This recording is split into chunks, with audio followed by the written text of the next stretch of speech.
नमस्कार, मी डॉक्टर श्रद्धा. आज आपण आपल्या प्रकृती या सिरीज मधला पुढचा भाग जाणून घेणार आहोत. याआधी आपण प्रकृती म्हणजे काय, त्याचं महत्व काय आहे, प्रकृती कशी ठरवली जाते, तसंच वात प्रकृतीच्या व्यक्तींची आणि पित्त प्रकृतीच्या व्यक्तींची वैशिष्ट्ये पाहिली आहेत. आजच्या व्हिडिओमध्ये आपण कफ प्रकृतीच्या व्यक्तींची वैशिष्ट्ये जाणून घेणार आहोत. चॅनेलला सबस्क्राईब केलं नसेल तर नक्की करा. चला तर मग आजचा व्हिडिओ आपण सुरू करूया. आतापर्यंत आपल्या लक्षात आलेच असेल की ज्या दोषाचे अधिक्य असते त्याच्यानुसार आपली प्रकृती ठरत असते आणि मग त्या दोषाच्याच गुणांनुसार आपले प्रकृतीमध्ये गुण ठरत असतात, आपल्या प्रकृतीची वैशिष्ट्ये ठरत असतात.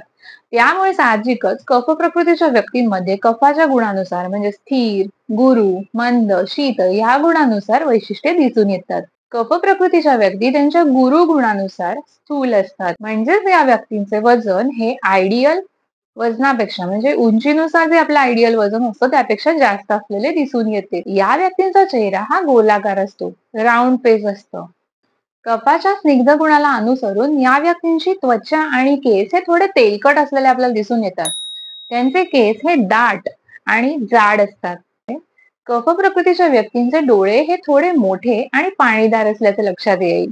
तसं त्यांची त्वचा ही सॉफ्ट असते आणि स्पर्शाला सुद्धा ही थोडी कोल्ड किंवा म्हणजे थंड जाणवते. कफ प्रकृतीच्या व्यक्तींचे दात हे थोडे मोठे, पांढरे आणि मजबूत असतात. ही झाली कफ प्रकृतीच्या व्यक्तींची शारीरिक वैशिष्ट्ये.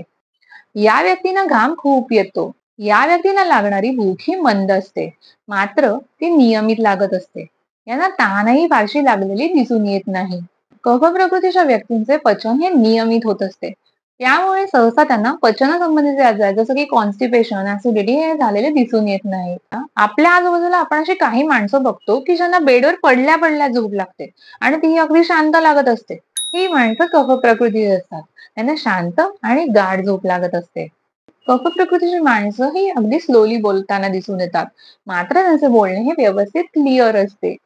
कफ प्रकृतीच्या माणसांच्या सगळ्याच प्रकारच्या हालचाली या थोड्या स्लो असतात. तसंच या व्यक्तींचं विचार करणं, निर्णय घेणं या गोष्टी सुद्धा अगदी शांतपणे घडत असतात.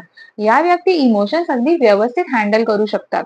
या व्यक्तींची ग्रास्पिंग पॉवर ही थोडी स्लो असते, मात्र यांची मेमरी म्हणजे स्मरणशक्ती ही खूप लॉंग टर्म लक्षात राहणारी असते. कफ प्रकृतीच्या व्यक्तींना थंड हवामानाचा त्रास झालेला दिसून येतो. तसंच या व्यक्तींना थंड पाणी सुद्धा फार सोसवत नाही. या व्यक्तींना सहसा चेंजेस आवडत नसतात. असलेल्या वातावरणातच असलेल्या ठिकाणी त्यांना राहायला आवडत असते. अशा प्रकारे आपण आता कफ प्रकृतीच्या व्यक्तींची शारीरिक, मानसिक आणि भावनिक वैशिष्ट्ये पाहिली. ही वैशिष्ट्ये जाणून घेतल्यानंतर कफ प्रकृतीच्या व्यक्तींना कोणत्या प्रकारच्या व्याधी होण्याचा जास्त धोका असतो, तसंच त्याने त्या व्याधी होऊ नये म्हणून कोणत्या प्रकारची काळजी घ्यावी, कोणता आहार विहार सेवन करावा याविषयी आपण माहिती पुढच्या व्हिडिओमध्ये घेणार आहोत. चॅनेलला सबस्क्राईब केलं नसेल तर नक्की करा. थँक्यू.